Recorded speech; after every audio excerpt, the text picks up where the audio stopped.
Welcome, everyone. Thank you for visiting. So I'm very excited to share with you our research that's going on. And so our lab has three main aspects of research. One part is on chemistry of lipid oxidation and metabolism, including looking at the reactivity mechanism and also products. And in terms of biological problems, we're interested in cholesterol biosis disorder, environmental toxicology, and antibiotic resistance. So we use cellular model, animal model, and also bacteria to study these problems. And also in the meantime, we developed analytical methods to serve the chemistry and also the biological problems. Mainly we use mobility mass spectrometry, and we develop methods for lipidomics, high throughput screening, drug metabolism methods, and also we also develop our own bioinformatics tool for the omics studies. So the main biological problem, one of them is the cholesterol biosis disorder.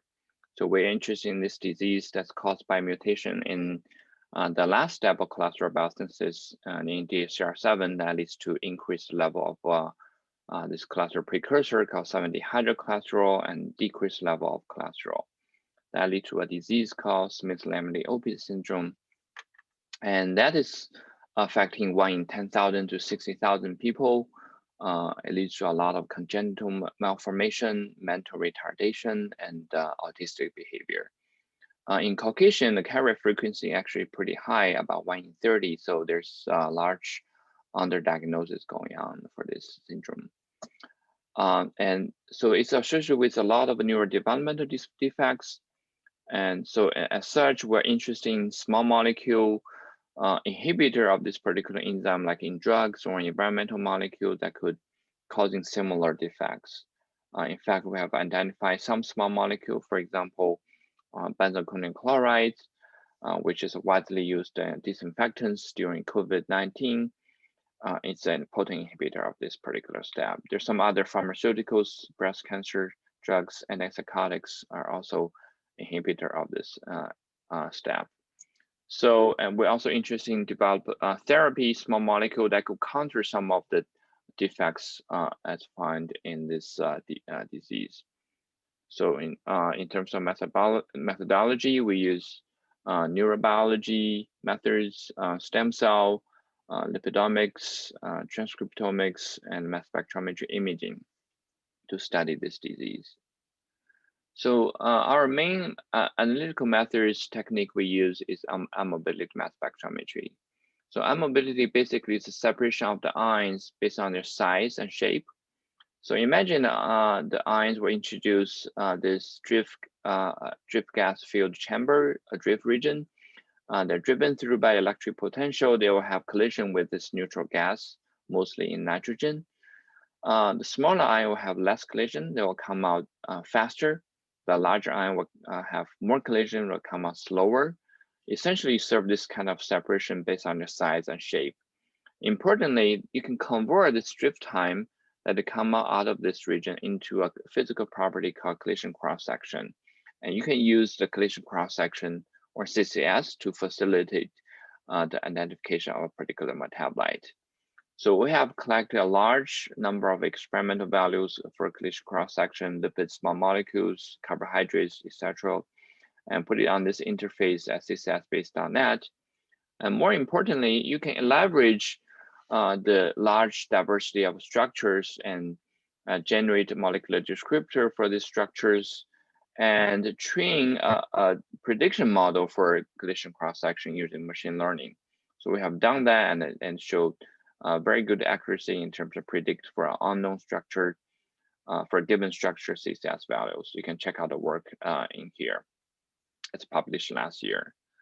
So another application for this collision cross-section and machine learning is to be able to study the drug metabolites in a high throughput fashion. So to do this, we have carried out high throughput drug metabolite generation in 384 well plates, over 200 drugs.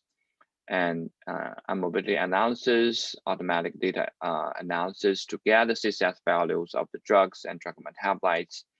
And so far we have over 6,000 values for drugs and drug metabolites. And our goal is to really build a collision cross-section prediction model for unknown drug metabolites using machine learning. So our lipidomics application, these are a collection of our lipids collision cross-section so far. You can see separation of various lipid classes. And we couple that further with hydrophilic interaction liquid chromatography to further enhance the separation, because helix separation based on the head group polarity, while mobility separation based on the gas phase size and shape. So just give you an example, how does this multiple dimension lipidomics can help enhance the lipid identification. So for example, these are lipids feature we have seen in Staphylococcus aureus, and post-nemo we have seen 4,500 features. With M/Z, you reduce that to 2,000, but with On3 parameters, you can reduce that to 463 identified lipids. So that greatly increased the confidence of a certain lipid identification. So we apply this multiple dimensional lipidomics to the studies of antibiotic resistance, for example. And we're interested in this gram-positive bacteria. This is a collaboration with Brian Wirtz in the Department of Pharmacy. And gram-positive bacteria has this cell wall on the outside, cell membrane on the inside. And in between them, there's a lipoteichoic acid that's anchored in the membrane and across the cell wall. It turned out their metabolism is very closely connected. So the center lipids in the membrane is a phosphatidylglycerol, which actually donates a head group to the lipoteichoic acid, glycerol phosphate, while the rest of it become a lipid anchor of the lipoteichoic acid. So it turned out, and some of the cell wall and membrane targeting antibiotic, when the bacteria is under that pressure, they can select for resistance, and the gene mutations would occur. So our hypothesis is that by looking at changes in lipid metabolism can somehow inform us the resistance mechanism, because the interconnection between the cell wall and cell membrane metabolism. So our key question here is, what are the biological consequences of each mutation? And can we modulate lipid metabolism to resensitize the resistant strains? And how does the host environment, like human body, affect bacterial lipid metabolism? So the last biological problem I want to touch on is the metabolism, transport, and toxicity of benzalkonium chloride. So as I mentioned, the benzalkonium chlorides, or BACs, they are inhibitors of cholesterol biosynthesis. So they are widely used disinfectants in Clorox and Lysol products, particularly now during COVID-19, and they're used in medical products like eye drop and food processing processes. So we're interested in how do our human body handle them. So in fact, we have done some work to figure out their metabolism. For example, the main metabolite enzyme are cytochrome P452D6 and some CYP4 isoforms. And we found that they are excreted through biliary secretion to the gut. And they also excreted through kidney to urine. However, we find that they accumulate to high level in the kidney. So our question here is that to really understand the mechanism of the metabolism and transport, and what's their impact on the gut microbiome because of the exposure in the gut, and what's the impact on the gut-liver interaction, and in furthermore on the ability of liver to process xenobiotics.